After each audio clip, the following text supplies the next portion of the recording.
Le second jour du forum était consacré à la présentation des initiatives d'appui à la formalisation des opérateurs du marché intérieur du bois. Le bal des exposés a été ouvert par Mme Geneviève Ndjeki sur le thème « Appui aux très petites entreprises à la formalisation de leurs activités de transformation de bois ».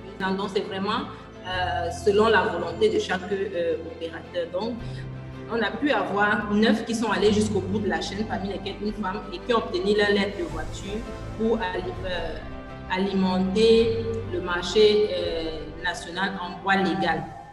Et parmi ces 9, 7 ont pu mettre 15 000 mètres cubes de bois légal sur le marché camerounais en 2019. C'est vrai que le ministère a développé un manuel de procédure qui informe, qui donne toutes les étapes aux opérateurs pour s'arrimer à la légalité.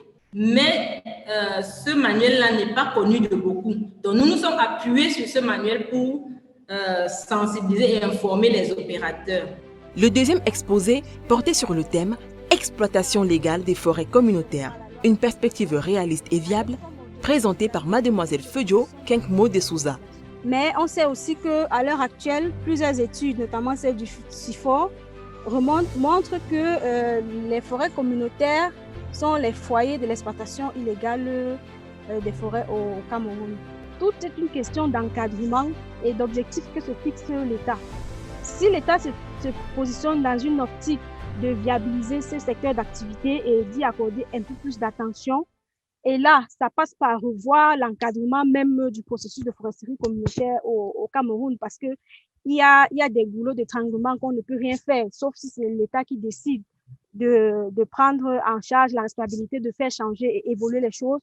Mais si on est toujours dans ce contexte où, au même moment, le bois qui doit être transporté d'une forêt communautaire est taxé en route comme si c'était un bois illégal, au même moment, pour avoir un document pour renouveler une forêt, c'est 6 mois d'études de dossier, c'est je ne sais pas combien de pots de vin dans combien de services.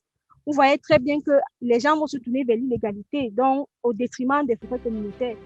L'exposé sur l'implication des PME et artisans dans l'approvisionnement en bois d'origine légale, présenté par Pamphile Tanga, a clôturé les exposés de ce deuxième jour. Du bois disponible sur le marché est d'origine douteuse. Et c'est une étude qui a été menée par le CIFOR en 2012. Et ces 75% sont évalués à environ à 750 000 mètres cubes de bois. Pour nous, c'est énorme. Nous, au niveau de la coopérative, nous avons trouvé une stratégie pour mobiliser des fonds, en sorte que la coopérative puisse être indépendante. Nous, on se dit aussi qu'on pourrait identifier certaines forêts communautaires de référence qui peuvent prendre des parts sociales ou bien des actions au niveau de la coopérative. Et cela fera donc un paquet. Et avec cela, on pourrait préfinancer la production, en sorte que la forêt communautaire puisse trouver son compte. Ouais.